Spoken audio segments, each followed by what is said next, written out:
Nakaka-promote ng disiplina pero aminado ang motorcycle riding community na bumagal din ang kanilang biyahe mula nang ipatupad muli ang No Contact Apprehension Policy o NCAP. Isa yan sa napag-usapan sa forum nila sa MMDA kabilang sa hinirit ng mga paps nating rider. Madagdagan ang motorcycle lane lalo na sa Commonwealth Avenue sa Quezon City. Para bigyan ng mukha ang balita, Mobile Journal Evan Tarinque. Isang public consultation na isinagawa ng MMDA para sa motorcycle community. Dinaluhan niya ng iba't ibang motorcycle riding groups.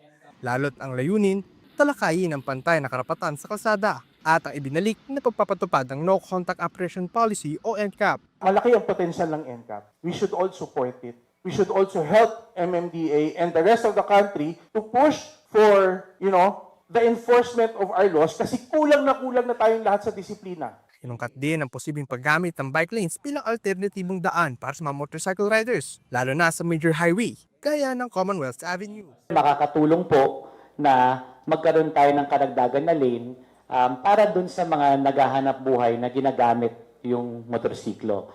Iminungkahi ng MMDA bawasan ang lapad ng bike lane sa Commonwealth. Ikalawa pang proposal ang paglipat ng ika-4 na private lane sa gilid ng MRT-7 para mapalawak ang espasyo ng motorcycle lane. Ikatlo, ang pag-alis ng bike lane para maibigay ang espasyo nito sa mga motorsiklo.